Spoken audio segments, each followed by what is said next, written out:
Kani kedai ke Batisi TV, bat pidang pet ya ke kubur baman kasni, belawan rasa pi tak ke rupa, ringkat bat ke Orange Nissan, lom sokpo near Fire Brigade Shillong. New Nissan Kicks. Bookings open now. Ka Privilege Committee jong ka yeng dorbar thawaan ke Jilla Meghalaya. Kala batha ya ki officer sarkar jong kitna trekam ba pher Hakathan Ribhoi district. Bakidai banlong ki badan ka akor ya ki nong mikmat pajba. Nadu ki MLA bat ya ki MP haba ki wan ki office rekam jong ki ban pan jerap nakabanta ka jing mentoy jong ki pajba. Kane ka jing batha jong kane ka committee kalalong ha ka jing elang bat ki officer balapanya daka office rekam jong ka deputy commissioner jong ka Ribhoi district ka kong RM korba ka balalong ha district auditorium hall nongpo. Ya kani kajing pensya jong ka committee syaki officer layalam hi da chairman usaleng e sangma ringkat kajiran lang ki wedi ki tukhat jong kani ka committee bakanthop uba HM Shangpliang uba Jason Saukumi Maulong uba George B Lingdo uba Wailat Miki Shilla uba Gavin William bat ki officer nakitna trikam ba pher jong kani ka district. Kani kadairu kasien ka baningkong baki dikhot jong ka Assembly Privilege Committee kilawan bat pensya si officer sarkar halor ka board jong kinong mikman balajet daki pajba hakaba bonsien ki officer kimnang ban kren watang ban buram bat kim tepru ya ka board ka bakinong mikman pajba kidon hakaba kila ban le ya ki officer ki bamdan akor katkom ki kindon an. As part of our visit to all the district headquarters, we have just completed few months back by visiting the East Jenda Hills. So we have visited the Jenda Hills region and we have met all the officers, East and West Jenda Hills I should say. We did it in joy and therefore we could really get the feeling that the officers need a lot of moral boosting. There are many times that officers tend to get slightly waylaid by the powers that be, and therefore we need to kind of orient them. This is kind of orienting you all that there are certain privileges that are required to be shown to the elected representatives of the House, be it the State Legislative Assembly or the Parliament.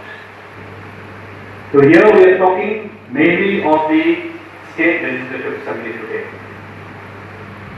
So I am aware that all of you may have been furnished with this instruction that has been supplied by the DC office, which has come down from the Personnel and AR department.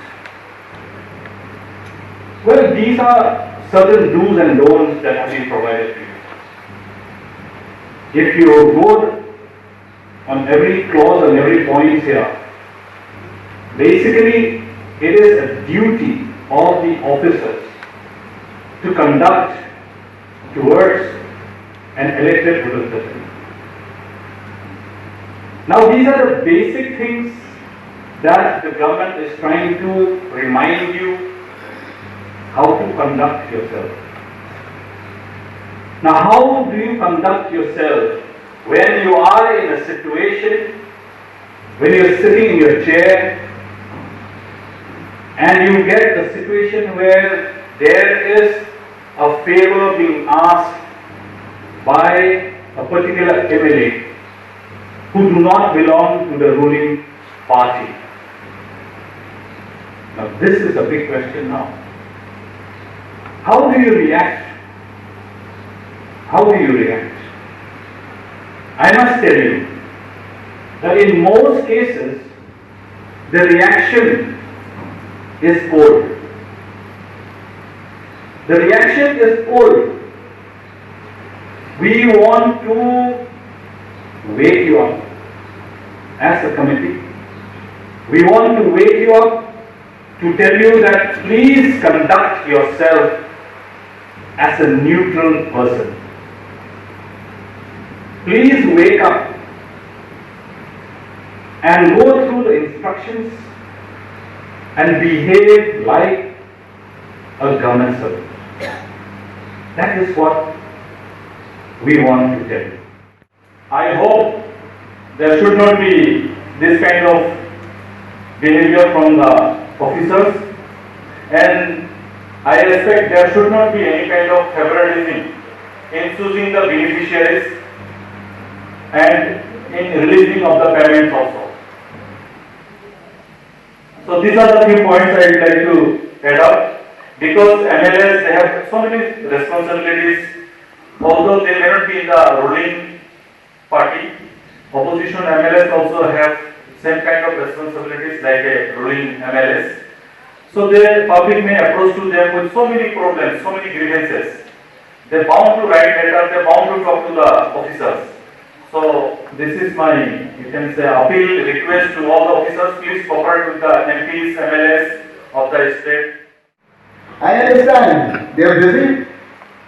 They have to attend a lot of people. There's a political pressure from all the MLAs, but there should be a courtesy to reply back. We are not saying to reply back immediately.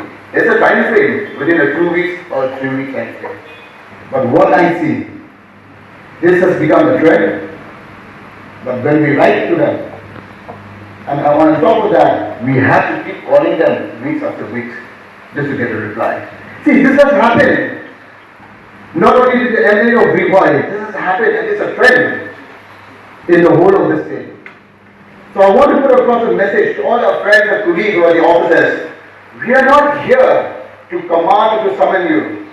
We are here, we want to work hand in hand with you, because we are here for the people. As well as you are, the officers here. A duty to the people. We are the representatives being elected by the people, and it is our duty to fulfill that aspiration. So from my side, all the officers that are present here, irrespective of any political party, whether in the ruling or the opposition, all the officers are bound to answer, are bound to work with the local MLA as well with all the people. I understand the pressure you have. I understand all the MLA, the pressure from the people you have. But let's work together. I think so this will not be a difficult task to work together. Not a difficult task to reply to a DO letter written by any MLA, irrespective of any party. So that would just be my small suggestion. Because if we have to speak in length and brief, it'll come back to the same the points and responsibility of all the colleagues MLA as well as all the officers. Now, what happens is that we have always a rules and a conduct of business. Okay? That is always guide us. When you join your offices, you should first know what to do, what not to do. You should go through your rule book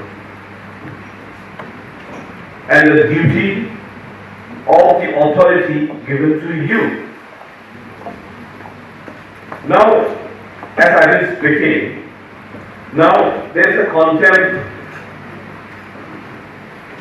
of every officers if they don't follow the rules and procedures. Not just because I'm a politician doesn't mean that I can push anything towards you and then you have to say anything, whatever I ask. That's not necessary and that's not mandatory, remember. Though we are having certain immune system, though our powers are delimited, but not necessarily that your power can be scrapped. Your rule can be scrapped. It's not like that. There is always a procedure to follow that. If any MLAs or any politician or any elected members is trying to do the things done which is illegal or which is not according to the rule, then it is not the MLA who is going to face the consequences, it is you who is going to be in trouble in the future. And we have studied the various problems that are being faced across the state, especially the relationship between the political establishment and our officers. So there's a very thin line. There's a very thin line of sometimes difference between respect and the call of duty. Your duty calls you to act in a very certified manner, in a manner of rules and guidelines as laid down by the government and by various laws in the country.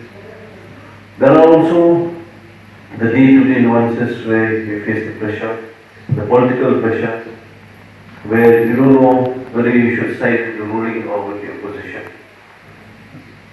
Sometimes we also feel sorry for our dear officers because we being an opposition MLA, there might be some party colleagues from the ruling party who come and sit in the office of the officer. So whom do you listen to? So this problem has suddenly come across the state in the past few years, as our colleague Basham has already stated.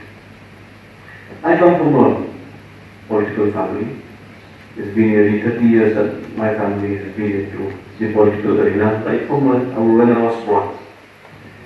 But then we hear stories of how the officers in the previous generations acted, how they used to cooperate, how they used to slog day and night, along with the public representatives, irrespective of ruling or opposition.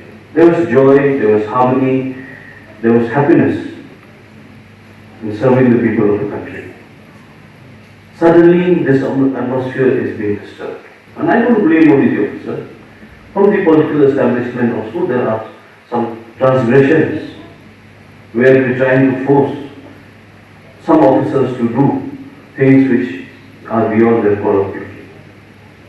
Some responsibilities that have to be executed at the level of an officer, where people expect justice, where people expect an officer to give some kind of a decision that will be for the benefit of the people. Sometimes it goes against the people. This creates disharmony in society. As a political leader, sometimes you feel ego to satisfy our supporters. So sometimes we may, as we see in different parts of the country, just the other week we saw, I think it's been circulated in a video over WhatsApp, where a BJP MLA, he took a cricket bat and he hit a municipal officer who was on duty. We see all this. I'm not against the BJP or anything, but the thing is, whom should we call to fault? The MLA was trying to respond to a certain situation, maybe protecting his supporter, and the officer was trying to respond to the call of duty of the orders as given by his administrative department. So we don't want such kind of a situation to come in our state. That's why, as a privileged committee, we are moving from district to district to sensitize our officers, to call for cooperation.